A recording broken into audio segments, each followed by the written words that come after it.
জানা রান্নাই আজকে প্রত্যেকের সাথে শেয়ার করে নেব। কারণ হচ্ছে আজকে অনেক দিন পর আজকে চিকেন এসেছিলো বাড়িতে, মানে চিকেন আনা হয়েছিল বাজার থেকে 1 কেজির মতনই আনা হয়েছিল একটু দাম কমার জন্য।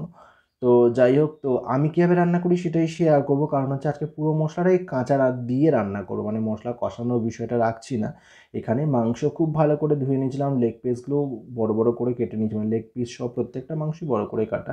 এখানে সমস্ত মশলার মধ্যে প্রথমে নুন হলুদ দিয়ে দিলাম, ক্যাপসিকাম, টমেটো, আদা রসুন পেঁয়াজ কাঁচা লঙ্কা জিরে সমস্ত কিছু বাটা রয়েছে, দিয়ে খুব ভালো করে মাখিয়ে নিচ্ছি। আমি একদম অল্প তেলে, নামমাত্র তেলে রান্না করব, সমস্ত মাখিয়ে এটা রাখা থাক।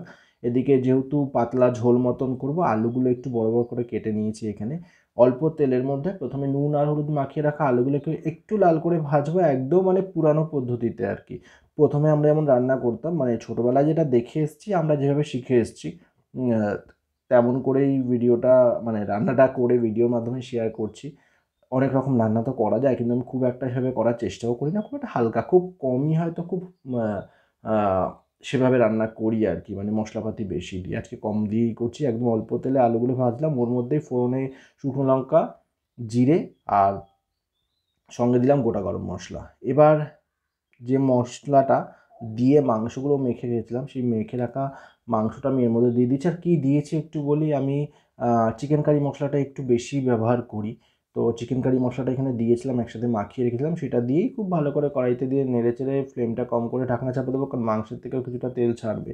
ওই তেলে মোটামুটিভাবে ভালো করে রান্না হয়ে যাবে। প্রথমে ভেবেছিলাম কষানো কষানো করবো, দেখলাম না, দুবেলার জন্য রাখতে হবে। আর যেহেতু একটাই তরকারি, তো আরেকটা পকোড়া মতো বানিয়েছিলাম, সেটা একটা ছোট্ট ভিডিওর মাধ্যমে শেয়ার করবো, আশা করি ভালো লাগবে পকোড়ার ভিডিওটাও আপনাদের।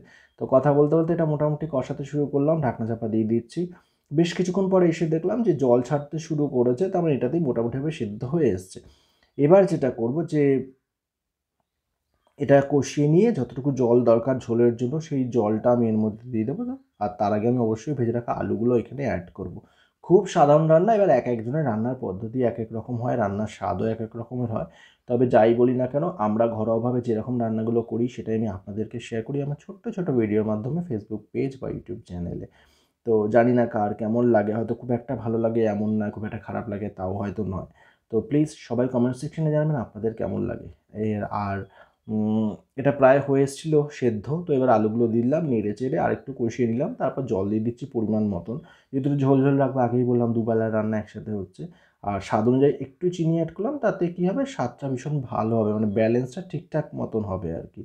দিয়ে ঢাকনা চাপা দিচ্ছি, ফ্লেমটা কম করে মোটামুটি 15 মিনিট ফুটিয়ে নেবো খুব ভালো করে, তারপর যে হয়ে যাবে রান্নাটা। তো কথা বলতে বলতে আমি ঢাকনাটা চাপাই দিয়ে দিয়েছিলাম, ঢাকনা খুলে দেখলাম যে ভালো করে সেদ্ধ হয়ে গেছে। একটা আলু একটু কেটে দেখি, যেহেতু নতুন আলু, তো দেখলাম খুব ভালো করে সেদ্ধ হয়ে গেছে। এবার আমি নামিয়ে নেবো, বাটির মধ্যে পরিবেশন করবো গরম গরম ভাতের সাথে। আজকে আর পরিবেশন করে দেখাচ্ছি না, তবে এই খুব সাধারণ রান্না, কম সময়, আপনাদের কেমন লাগলো জানাতে ভুলবেন না। আজকে রইলো আলু দিয়ে মুরগির মাংসের পাতলা ঝোল, যদিও বা মাংসটা আমার খুব একটা প্রিয় নয়, মাছটা পছন্দ করি, তাও এখন দেখছি আমি মাছ বা মাংস কোনোটাই পছন্দ করছি না সেভাবে। ভীষণ ভালো লাগে নিরামিষ জাতীয় খাবারটাই খেতে আমার। তো যাই হোক, প্রায় অনেক দিন বাদ আজকে চিকেন হলো বাড়িতে, তাও মায়ের ইচ্ছেতে, যেহেতু আমার মা একটু আমিষ খেতে পছন্দ করে। তা যাই হোক, পুরোনো দিনের মানুষ তো, যে যেটা পছন্দ করে সেটাই খাওয়া উচিত। অনেকদিন ধরে বলছে, আনলাম ঠিক আছে দাঁড়াও আজকে গিয়ে নিয়ে আসি। তো মাংসের দামটাও কম পেলাম, একটু বেশি করেই নিয়ে আসলাম, দুবেলা হয়ে যাবে। আর মাকে যিনি দিদিও দেখেন, দিদিও আছেন সাথে, তো আজকে 3 জনের জন্য খাবার কিন্তু একদম রেডি।